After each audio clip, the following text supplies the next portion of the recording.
Ya, selamat siang anak-anak. Gimana kabarnya ya? Sehat semua ya? Oke, baik. Di semester yang kedua ini, saya mengingatkan pada kalian untuk mulai Anda aktif di dalam pembelajaran. Nah, untuk setiap pembelajaran, keaktifan bisa dipantau di sekolak.com. Ya, jadi minta tolong untuk partisipasi kalian di dalam pembelajaran. Ketika Anda berpartisipasi dalam pembelajaran, Anda bisa mengikuti pembelajaran, Anda bisa mengerjakan tugas-tugas dengan baik, sehingga harapannya nilai yang diperoleh pun akan maksimal dan akan memuaskan. Ya, baik. Saya akan melanjutkan masih materi di semester 1. Itu masih melanjutkan karena kita masih ada sisa satu bab begitu ya. Tentang teori kinetik gas. Jadi di bab yang keempat ini kita akan belajar tentang teori kinetik gas. Nah, dalam materi teori kinetik gas ini yang dipelajari ada dua materi pokok. Yang pertama, hukum-hukum. Di sini ada hukum Boyle, ada hukum Charles, ada hukum Gay-Lussac, ada persamaan umum gas ideal, kemudian ada persamaan yang melibatkan hukum gas ideal. Sedangkan besaran-besaran pada teori kinetik gas dan teori ekipartisi energi gas ada hubungan tekanan dengan kecepatan rata-rata, ada hubungan tekanan dengan energi kinetik rata-rata gas, ada hubungan suhu dengan energi kinetik gas, ada kecepatan efektif gas ideal, ada teori ekipartisi energi. Ya, teori kinetik gas yang kita bahas di bab ini. Teori kinetik gas menjelaskan mengenai sifat-sifat gas ideal secara teoritis. Berdasarkan teori kinetik gas, gas itu termasuk molekul-molekul gas yang bergerak secara acak dengan arah gerak konstan. Melalui gas bergerak dengan kecepatan tinggi, molekul gas bergerak dengan kecepatan tinggi dan saling bertumbukan dengan molekul lainnya dan juga dengan dinding secara terus-menerus. Lalu apa ciri-ciri atau sifat-sifat dari gas ideal? Ada 8 sifat gas ideal. Yang pertama, partikelnya berjumlah banyak. Yang kedua, tidak ada interaksi antar partikel atau tidak ada gaya tarik-menarik antar partikelnya. Yang ketiga, jika dibandingkan ukuran ruangan, ukuran partikel gas ideal bisa diabaikan. Jadi ukurannya sangat kecil dibandingkan dengan ukuran ruang. Yang keempat, tumbukan yang terjadi antara partikel gas dan dinding ruangan merupakan tumbukan lenting sempurna. Yang kelima, partikel gas tersebar secara merata di dalam ruangan. Yang keenam, partikel gas bergerak secara acak ke segala arah. Yang ketujuh, berlaku hukum Newton tentang gerak. Yang kedelapan, energi kinetik rata-rata molekul gas ideal sebanding dengan suhu mutlaknya. Ini ada 8 sifat-sifat gas ideal, Anda harus memahaminya. Berikutnya, tadi yang dibahas di gas ideal, yang pertama adalah hukum dan persamaan gas ideal. Yang pertama, hukum Boyle. Nah, hukum Boyle berbunyi demikian, untuk sejumlah tetapan gas ideal tetap di suhu yang sama, P atau tekanan dan volume merupakan proporsional terbalik, di mana yang satu ganda, yang satunya setengahnya. Nah, di sini dikatakan bahwa pada hukum Boyle itu berlaku pada suhu yang sama. Jadi suhunya tetap. Kalau suhunya tetap, persamaannya berlaku P1 kali V1 sama dengan P2 kali V2. Nah, P itu apa? P ada tekanan gas pada suhu tetap, satuannya Pascal. V volume gas pada suhu tetap, satuannya meter pangkat 3 atau meter kubik. Ya. P1 itu tekanan gas awal atau tekanan gas pada keadaan pertama. P2 tekanan gas pada keadaan 2. V1 volume gas pada keadaan 1. V2 volume gas pada keadaan 2. Sehingga kalau hukum Boyle ini diterapkan, maka berlaku P1 kali V1 sama dengan P2 kali V2. Nah, bagaimana dengan hukum Charles? Kalau hukum Charles, maaf kita kembali ke hukum Boyle dulu, itu grafik V terhadap P bentuknya seperti ini. Ya, grafiknya seperti ini. V terhadap P. Ya. Kemudian kita nanti bandingkan dengan hukum Charles. Kalau hukum Charles menyatakan jika gas dalam ruangan tertutup, tekanannya dijaga tetap, maka volume gas dalam jumlah tertentu berbanding lurus dengan temperatur mutlaknya.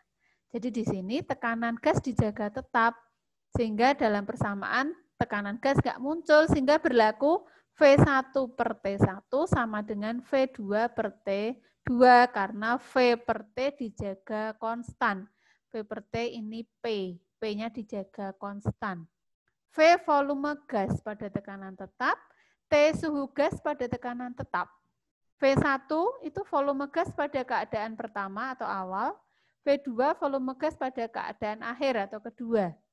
T1 suhu gas pada keadaan pertama, satuannya harus Kelvin. Jadi kalau masih Celsius harus diubah ke Kelvin, ditambah 273. T2 adalah suhu gas pada keadaan 2, satuannya Kelvin. Nah, lihat grafiknya. Kalau tadi pada hukum Boyle melengkung begini, pada hukum Charles grafiknya lurus, ya. Jadi V dan T berbanding konstan. Nah, kemudian hukum Gay-Lussac. Kalau hukum Gay-Lussac menyatakan bahwa tekanan dari suatu massa gas berbanding lurus dengan suhu mutlak gas ketika volume dipertahankan konstan. Sekarang gantian volumenya yang konstan kalau Gay-Lussac. Sehingga berlaku P per T-nya konstan. Persamaan ini berlaku P1 per T1 sama dengan P2 per T2, di mana P adalah tekanan gas pada volume tetap, satuannya Pascal.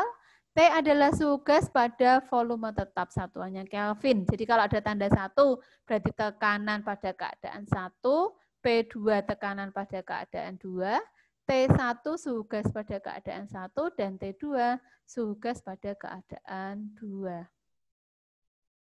Nah, persamaan umum gas. Persamaan gas ideal adalah persamaan yang merepresentasikan hubungan antara tekanan dan volume suatu gas dengan suhu atau temperatur dan jumlah mol gas. Persamaan gas ideal didasarkan hukum Boyle, hukum Charles, dan hukum Gay-Lussac yang sudah kita bahas pertama itu. Nah, mungkin ada di kimia sudah mengenal persamaan-persamaan ini. Kalau persamaan gas ideal itu yang pertama ini, ya. PV sama dengan nRT dengan P tekanan, V volume, N itu jumlah mol, R tetapan umum gas, T suhu. Nah, N kecil atau jumlah mol gas bisa diganti M kecil per M besar. M kecil massa gas, M besar massa relatif gas. Ya. Bisa juga persamaan ini berkembang menjadi yang di bawahnya ini. Bisa berkembang menjadi yang di bawahnya ini dan seterusnya. Ya, tetapi paling tidak Anda mengenal persamaan yang pertama ini dan persamaan yang kedua ini. Ya.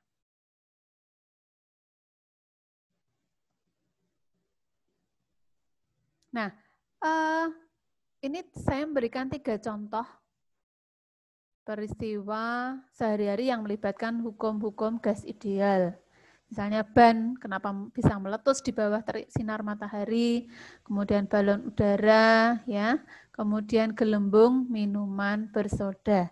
Nanti dicari tahu, kenapa ban bisa meletus di bawah terik, kenapa ada gelembung minuman bersoda, mengapa balon udara bisa bergerak ke atas, ya.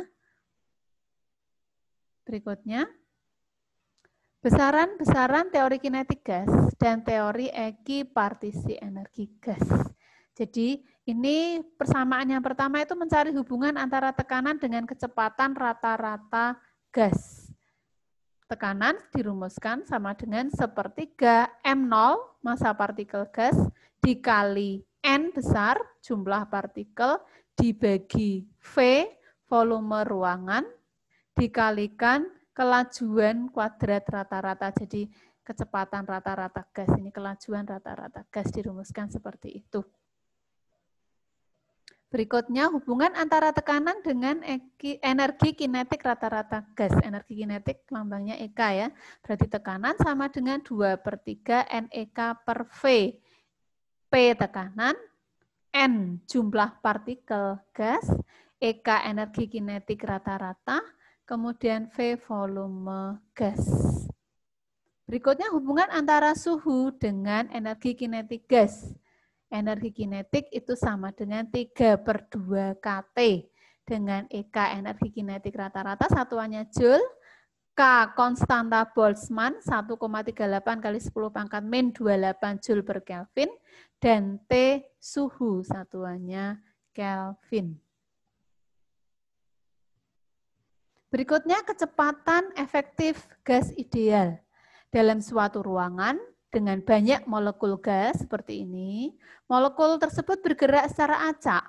Gerakan tiap molekul memiliki kelajuan yang tidak seluruhnya sama, sehingga bisa dicari kecepatan efektif. Kecepatan efektif didefinisikan sebagai akar rata-rata kuadrat kecepatan. Jadi gas ini bisa dicari kecepatan rata-ratanya, kecepatan efektifnya VRMS dirumuskan sama dengan akar 3 kT per M0 ya. Persamaannya yang ini, didapatnya dari sini. Ya.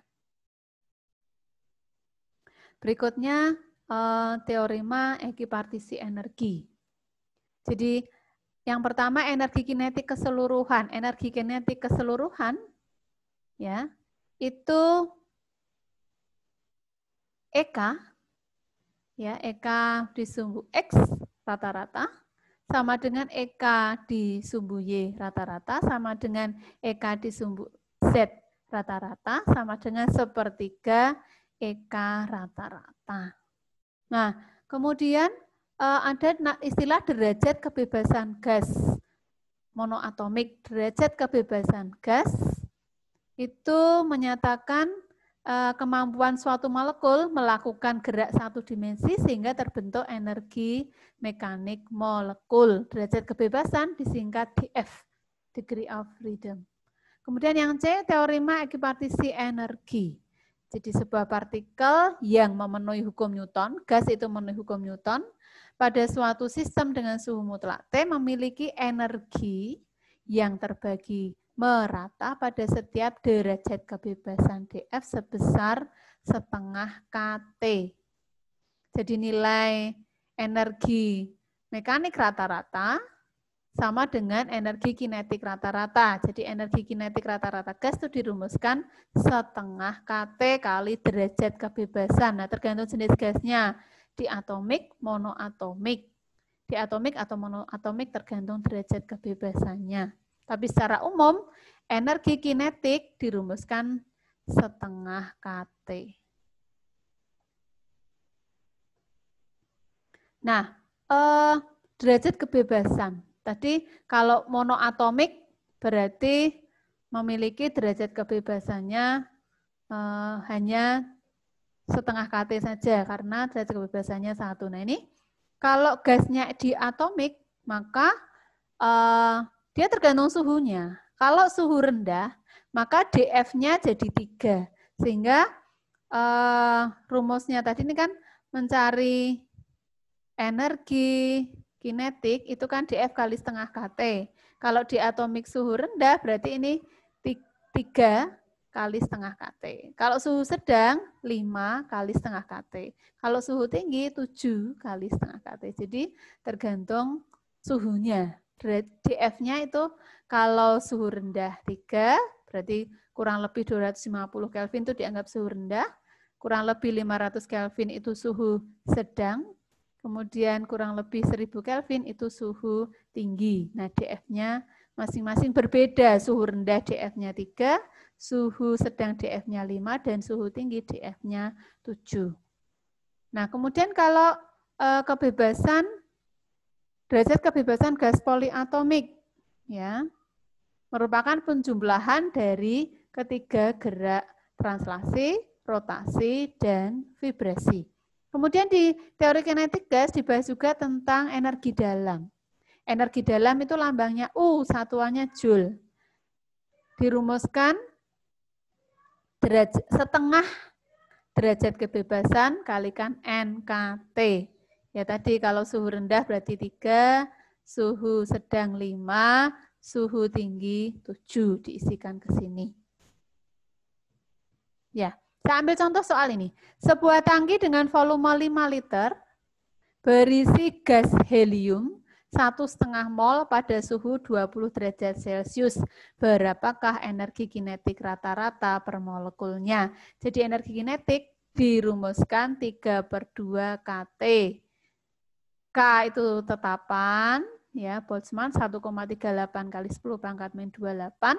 Lalu suhunya ini diubah ke Kelvin tambah 273, jadi 293. Hasilnya energi kinetik sama dengan 6,06 kali 10 pangkat min 21 Joule, ya, energi kinetik rata-rata per molekulnya. Kemudian contoh soal yang kedua, dalam suatu ruangan tertutup terdapat 5,6 gram nitrogen bersuhu 7 derajat Celcius. Berapa besar energi dalam nitrogen dalam ruangan tersebut? Tadi energi dalam U dirumuskan DF setengah DF kali NKT atau setengah DF kali nRT. Karena ini diketahui masanya masanya diketahui, berarti jumlah molnya bisa dihitung dari M kecil per M besar, ya. Nitrogen, ya, nitrogen itu N2 ya. Berarti hasilnya M besarnya 28, sehingga 3/2 kali masanya 5,6, M-nya 28 kali R-nya, tetapan R-nya 8,314 kali suhunya diubah ke Kelvin jadi 280. Ketemu energi dalamnya adalah 698,376 Joule. Ini dua contoh soal yang bisa Anda perhatikan. Ya, saya kira bab ini selesai. Nanti bisa dipelajari kembali slide-nya dari awal. Anda saya beri kesempatan juga untuk mencatat, ya. Lalu nanti saya berikan latihan soal juga. Saya kira penjelasan saya cukup sekian. Selamat mempelajari materi ini dengan sungguh-sungguh. Selamat belajar. Tuhan memberkati.